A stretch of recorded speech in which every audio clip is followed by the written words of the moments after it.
There we go. All right, let's take it from the top. Going again? Why are we doing a 90s theme commercial? Because your dad thought it'd be a good idea. It's an awful idea. Hey, don't disrespect your father, all right? He's the master. No, he's a narcissist. Hey, look, man. We don't have to say Yes, I do. I'm really sorry, Gerard. I know you all my life, man. You're like my brother, you know. I love you, and I don't want to go through this, man.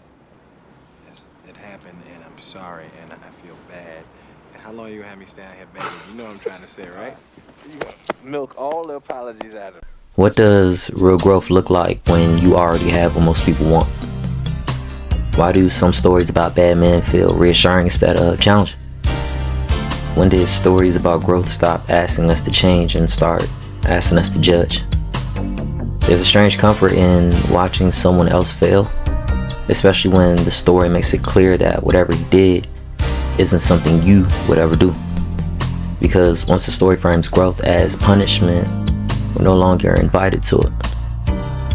We're allowed to sit back and feel morally safe, to think, couldn't be me. But real growth doesn't usually begin with collapse. It begins when nothing is forcing you to change. When attention still comes easily, when attraction still works, when access hasn't been taken away. And that's the part most stories avoid. And it's exactly where Boomerang begins. Marcus Graham and the Weightless Life. This is my absolute favorite scene from Boomerang. When they wake up from taking a nap.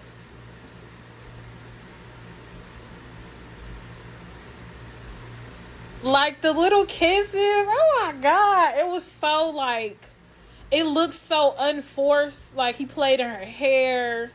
She wake up looking all dizzy. They keep kissing. This is so cute. Mind you, this is the most attractive Eddie Murphy has ever been, in my opinion. That is a handsome black man. Look at Hallie, just Hallieing. Like, excuse me? Like, those are not movie kisses. And they know they wrong. Period. Fuck David Allen Greer. Marcus Graham didn't struggle to be seen. He didn't struggle to attract. He didn't struggle for access. That was never his issue. His issue was excess.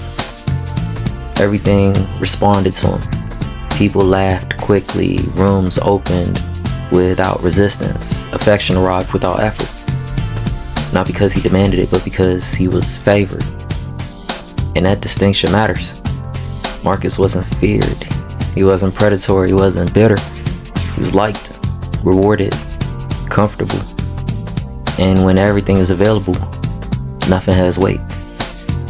When nothing is denied, nothing requires intention. Relationships didn't ask him to choose. They only asked him to show up. And slowly, without cruelty, without malice, participation replaced meaning. Not because Marcus was evil, but because nothing required him to stop and decide. That's the flaw Boomerang trusted the audience to recognize.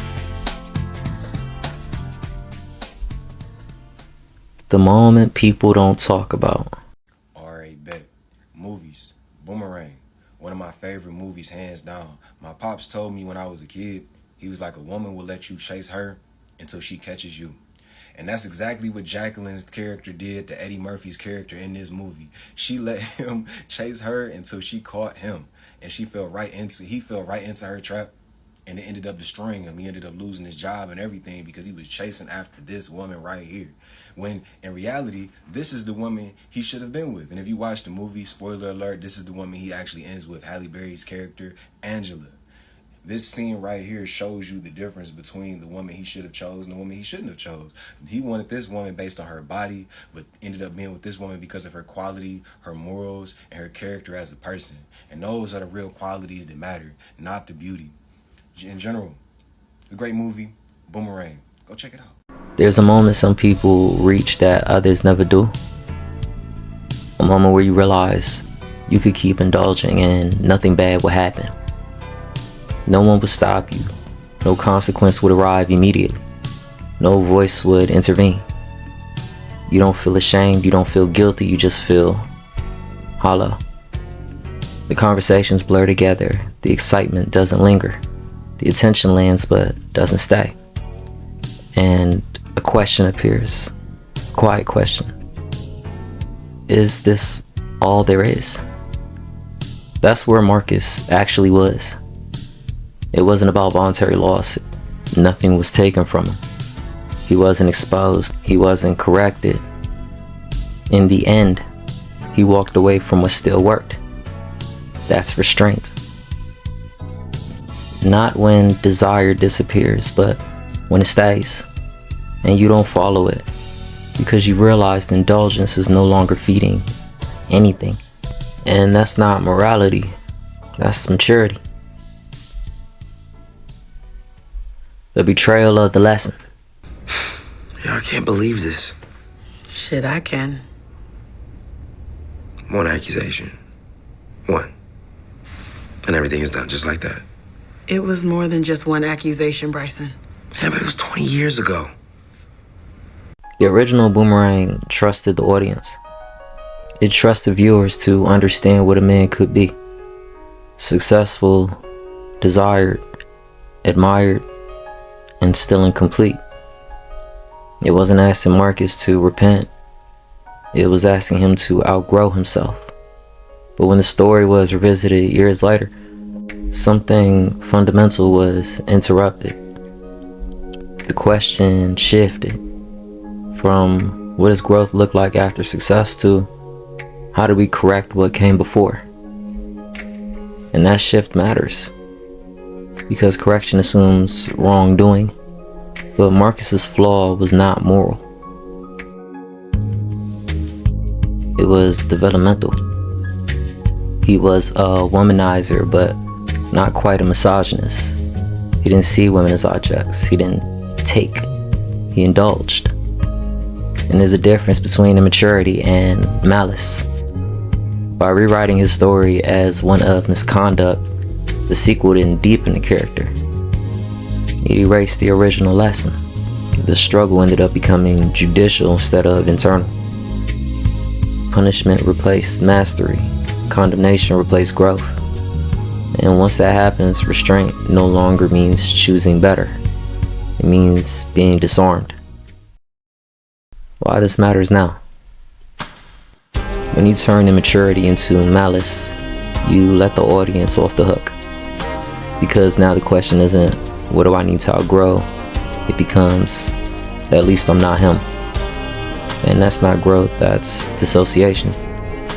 This isn't just about one movie or one sequel. It reflects a larger shift in storytelling. We used to write stories about men overcoming themselves. Now we write stories about men managing perception. Internal discipline has been replaced by external accountability. Not because discipline stopped mattering, but because it became harder to trust. Especially when confidence is involved. Real growth hasn't changed, it still asks the same quiet question.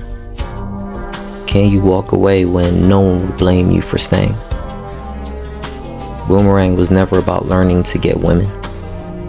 It was about learning when attention stops meaning connection. When access stops feeling like intimacy. When winning stops feeling like purpose. The real success wasn't status. It was love. And that kind of growth doesn't announce itself.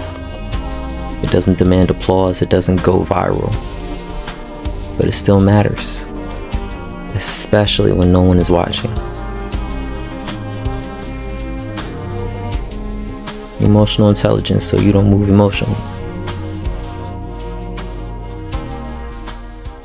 The coolest thing about Boomerang and the most political thing about Boomerang is that it's a movie with all black cast and it has nothing to do with being black or nothing. It's just people.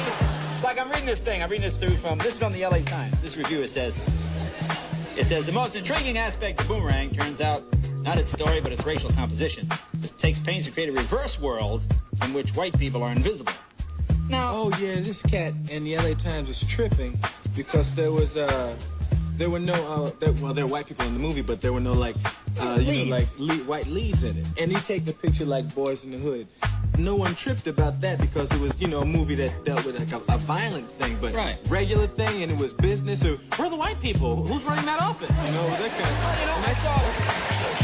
So when you get that type of criticism, you can't really trip on it. Or if someone's reviewing a movie and they're tripping on me, personally, I don't even. Well, get it's a cultural bias. It's the type of thing where people say they're not used to seeing black artists in these roles, so it seems odd. But I would say, Well, you better get used to it, because I ain't going no place. I ain't going no place.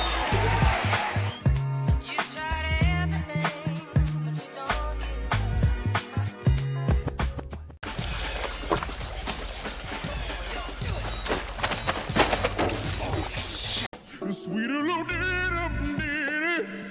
I don't mean to hurt you, baby. Oh, no, no.